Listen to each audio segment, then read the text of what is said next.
E aí, boa noite para todos. Estamos aí nessa noite de sábado bonita aí. Estamos aqui em Copacabana, cumprindo aqui a nossa missão de trabalho no dia de hoje. Pois é, eis que hoje, logo cedo, iniciou aí a terceira rodada do Campeonato Carioca. Campeonato com outra regra.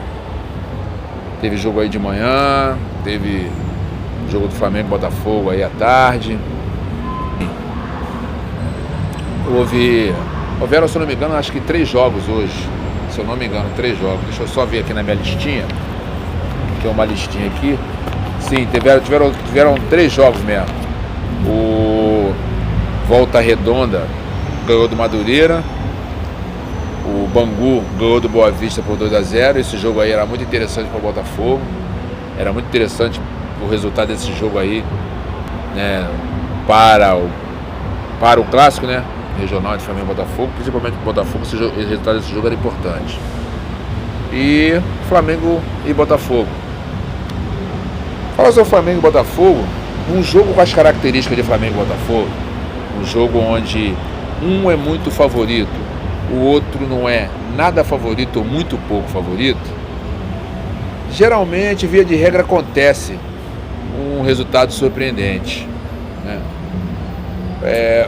Um torcedor rubro-negro hoje, e também um torcedor do Botafogo, quando o Botafogo fez 1-0, chute despretensioso que acabou resvalando e desviando, matando a defesa do goleiro do Flamengo, o torcedor do Flamengo, ele tinha quase que a certeza de que o Flamengo viraria o jogo, como aconteceu, né? E o torcedor do Botafogo ficou surpreso. O torcedor do Botafogo não foi em grande número, porque deu muito pouca gente no Engenhão, porque o preço está muito caro. Tem IPVA, IPTU, volta das crianças, material escolar.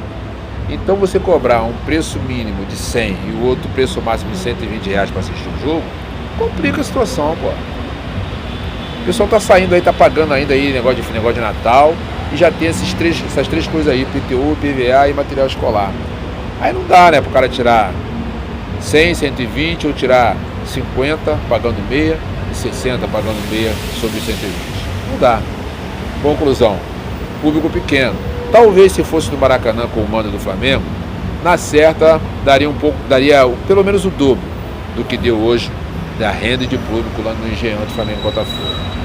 O Botafogo fez 1-0 logo cedo, um gol do João Paulo, e o Flamengo jogou com aquele time que é o time do ano passado, time já entrosado.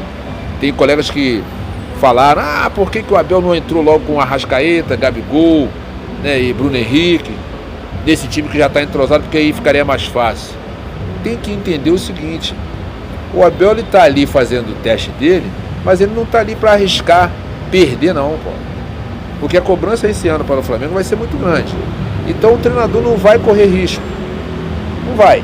Ele vai botar o time que está entrosado, que é o time do ano passado, e aos poucos vai colocando o pessoal que foi contratado agora. Como, por exemplo, hoje ele colocou o Bruno Henrique. Pô, mas a Arrascaeta e o Gabriel chegaram primeiro do que o Bruno Henrique, ele entrou com o Bruno Henrique hoje. O Arrascaeta, ele não fez pré-temporada com o Cruzeiro. Se negou a se apresentar, diferentemente do Bruno Henrique, que fez o início da temporada com o Santos. Então ele está mais ou menos dentro da condição física dos jogadores do Flamengo. Ficou mais fácil que ele entrou e resolveu a partida. Por isso ele botou o Bruno Henrique. Depois colocou o Gabriel. Aos poucos ele vai colocando um, vai colocando o outro. Agora, uma coisa já ficou mais ou menos definida para a cabeça do Abel. Dificilmente o Vitinho vai ser titular no próximo jogo. Acho que o próximo jogo, se não me engano, é na quarta ou na quinta, terça-feira, o próximo jogo do Flamengo. Quer dizer, tudo de um jogo para o outro, está muito apertado o espaço. Terça-feira o Flamengo joga novamente, entendeu? Então, eu acredito que o Abel vai colocar o Bruno Henrique de cara. Até porque se entrar com o Vitinho vai ser vaiado pela torcida. A torcida não está aguentando mais ele está tentando, mas não está conseguindo. Aí chega o cara, entra hoje, faz 2 gols, não tem como o treinador não colocar o cara de titular. A não ser que o Flamengo vai jogar fora, né? da capital, vai jogar mais para dentro.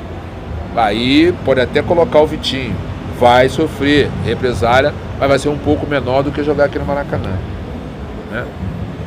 Então, o Flamengo conseguiu virar o jogo, inclusive, se eu não me engano, o terceiro gol que foi anulado, foi anotado um impedimento, mas quando eu vi o lance, segundo o próprio jogador, o árbitro chegou para ele e pediu desculpas, porque depois é que o árbitro viu que a posição dele era legal, né?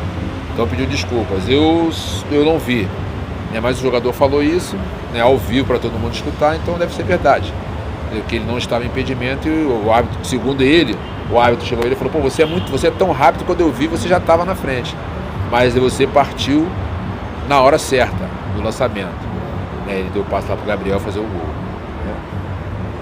Agora tem essa situação aí, falando sobre a defesa do Flamengo, né? O gol que o Botafogo fez, nem culpo tanto a defesa, porque foi um chute despretensioso, um chute fraco, que desviou e matou o goleiro, só isso. No mais, o Botafogo não criou mais nada. Já teve uma bola na trave, bonito até, que é um gol que não se pode perder. O Vitinho também perdeu mais um gol também que não se pode perder. E o Flamengo depois dominou o jogo com tranquilidade e com muita facilidade.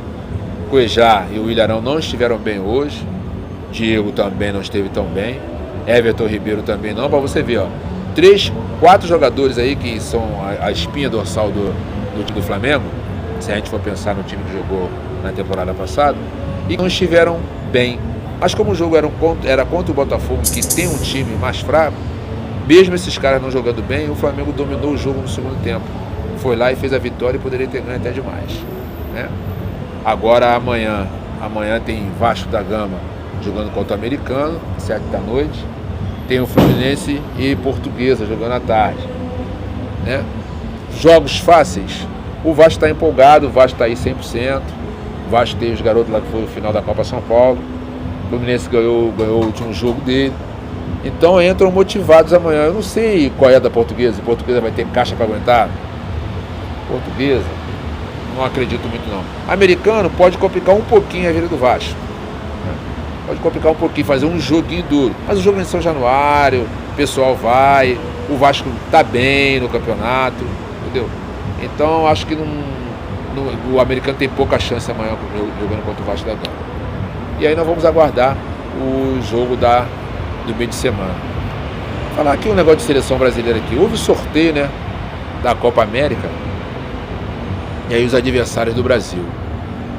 Haverá jogo na Arena Corinthians, Morumbi e em Salvador. Gente, a seleção brasileira, ela não quer saber de Maracanã, não quer saber do torcedor carioca. A única coisa referente à seleção brasileira que funciona aqui no Rio é a CBF.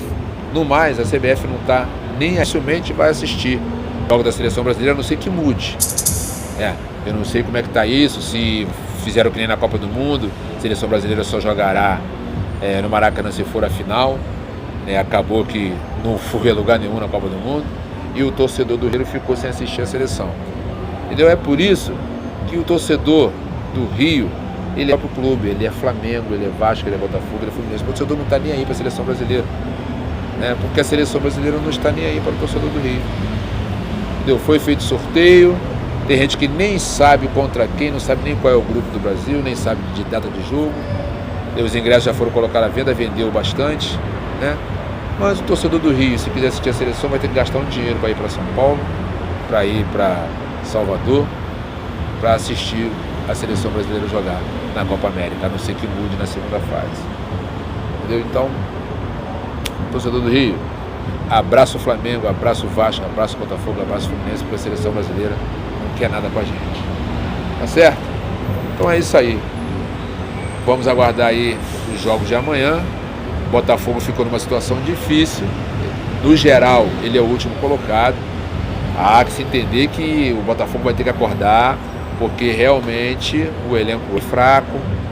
E Botafogo, olhando assim, não sei não. Eu acho que está um pouquinho pior do que o Fluminense. O Fluminense esse que teve uma reunião hoje e que o presidente do Fluminense não vai seguir, vai sair antes do término do mandato. né, antecipou-se a eleição.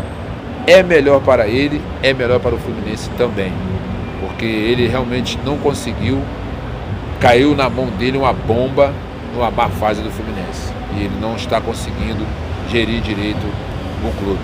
É melhor que ele saia. Com essa atitude dele de querer antecipar, ele está pedindo para sair. E é melhor assim, do que causar prejuízo maior para o clube. Certo? Então, ó, uma boa noite, resto de noite de sábado para todos aí. E um belo domingo amanhã. Ok? Fique na paz.